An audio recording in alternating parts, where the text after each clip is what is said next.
এই দেখো রিমোটটা কোথায় গেল রে? টিভি দেখবো তো। আরে বাবা তুমি টিভি দেখবে পরে, আগে আমার এটা দেখো। কি?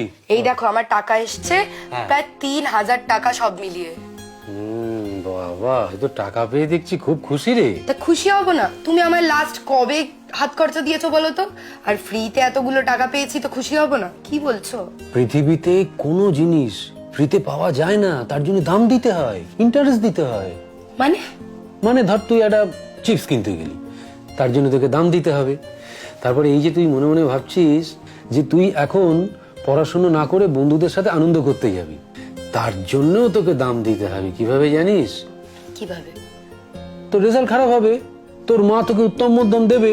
হ্যাঁ, তাই জন্য আজকে তুই যেটা ফ্রিতে পেয়ে আনন্দ করছিস, তার জন্য তোকে দাম দিতে হবে ইন্টারেস্ট সহ, তোর ফিউচার দিয়ে।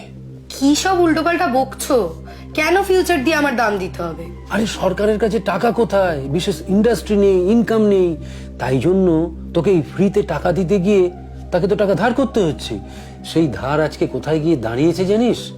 8 লক্ষ কোটি টাকা। 8 লক্ষ কোটি টাকা? তবে এটা শোধ করবে কে? কেন আমরা বাংলার সাধারণ মানুষ শোধ করব? এই ধর হিসেব মতন যদি আমাদের বাংলায় 10 কোটি মানুষ হয়, তাহলে মাথা পিছু ঋণ কত দাঁড়াচ্ছে জানিস? 80,000 টাকা। তার মানে তুই ভাব, আমাদের বাংলায় এখন যদি কোনো শিশু জন্মায়, তাহলে তাকে 80,000 টাকা ঋণের বোঝা নিয়ে জন্মাতে হচ্ছে। এবার সরকার তো তোর থেকে টাকা চাইতে পারবে না, তাহলে টাকাটা তুলছে কিভাবে? তোর মৌলিক অধিকারকে হ্রাস করে। এই যেমন ধর, রাস্তা হবে না, তোর স্কুলের ডেভেলপমেন্ট হবে না, তারপরে ধর তোদের স্কুলের টিচার মাইনে পাবে না, টিচার কম থাকবে, পুলিশ মাইনে পাবে না, পুলিশ কম থাকবে, ডাক্তার কম থাকবে, ক্রাইম বাড়বে, অসুস্থতা বাড়বে। কেন না? তোকে তো চাকরি দেবে কি করে? তো সরকারের তো তোকে চাকরি দেওয়ার, মাইনে দেওয়ার ক্ষমতা নেই, টিচারকে মাইনে দেওয়ার ক্ষমতা নেই, পুলিশকে মাইনে দেওয়ার ক্ষমতা নেই।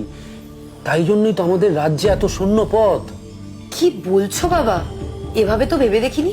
এখন থেকে ভাবতে হবে, তুমি বড় হচ্ছ, এই জন্যই তো বলছি, এই পৃথিবীতে কিচ্ছু ফ্রিতে পাওয়া যায় না, তার জন্য দাম দিতে হয়, ইন্টারেস্ট দিতে হয়। তোর ফিউচার সেই দাম ইন্টারেস্ট দিচ্ছে তোর মৌলিক অধিকারগুলোকে জলাঞ্জলি দিয়ে, বাংলার উন্নয়নের বিনিময়। মোদ্দা কথা কি দাঁড়ালো? তুই তোর সমস্ত মৌলিক অধিকার জলাঞ্জলি দিয়ে প্রতি মাসে ইএমআই ভরছিস। বুঝলি? জেগে ওঠো বাঙালি।